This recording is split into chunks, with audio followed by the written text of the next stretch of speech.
আলহামদুলিল্লাহ গেল এই প্রশ্ন, যে মসজিদে ইমাম নিযুক্ত আছেন সেই মসজিদে তৃতীয় জামাত করা যাবে কিনা? অবশ্যই যাবে। ইমাম সাহেব একদল মানুষের ইমামতি করছেন, আমরা আরেক দল গেছি, আমাদের ইমামতি করেন নাই, আমাদের ভিতর থেকে আরেকজন ইমাম হইয়া নামাজ পড়াইয়া দিবেন।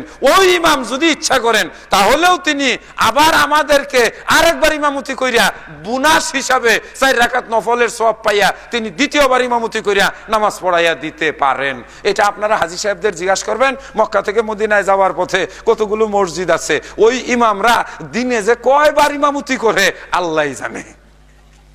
একটা করে বাস আসতেছে, ইমাম সাহেব নামাজ পড়ায় শেষ করছেন, আবার আল্লাহু আকবার, আবার একদল নামাজ পড়াই দিলেন, আরেক বাস আসতেছে এই ইন্দোনেশিয়ান, তাদেরকে আবার নামাজ পড়াই দিলেন, আল্লাহু আকবার। এইভাবে ওই ইমামেরা আমার মনে হয় সারাদিনই খালি ইমামতি করে। এটা আল্লাহ রসুল থেকে স্পষ্ট, বুখারীতে এই ঘটনা আসছে।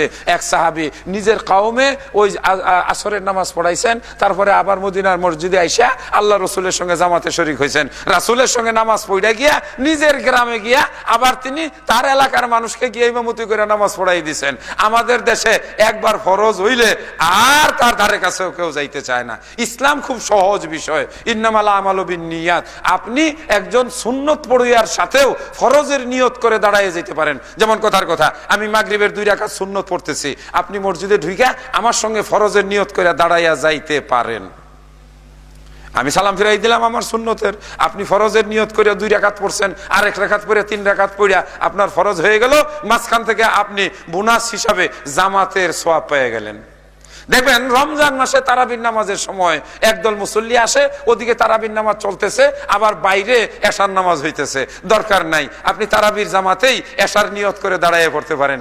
অনেক আলেম উলামারাও আমাদের কিন্তু এইসব কথা শুনে চমকে উঠবে। ভাইজান, চমকে ওঠার কোনো কারণ নাই, এগুলি পড়াশোনা করলে পাওয়া যায়, পড়াশোনা না করলে এরকম চমকে উঠতে হয়। তাহলে কি করলো এটা? ঠিক না? এই যে আজকে মুজাফর বিন মহসিন, উনি নামাজের উপরে গবেষণা করে বই লিখছেন। অনেক কথা আমার কাছেও নতুনত্ব লাগছে। আমিও অনেক বিষয় তার কাছ থেকে শিখতে পাইছি, কারণ সে ওই বিষয়ের উপর গবেষণা করতেছে, ওই বিষয়ের উপর লেখছে। আমি আবার যে বিষয়ের উপরে গবেষণা করছি ওই বিষয়ে আমাকে বলতে দিলে আমি একটু ভালো বলতে পারবো, এটাই স্বাভাবিক। কিন্তু বর্তমানে পড়াশোনা করা ছাড়া কোনো উপায় নাই। মা বোনেরা, আপনারাও পড়বেন, আপনাদের জন্য পড়া খুব দরকার। আমি মনে একটু সময় বেশি নিয়ে ফেলতেছি।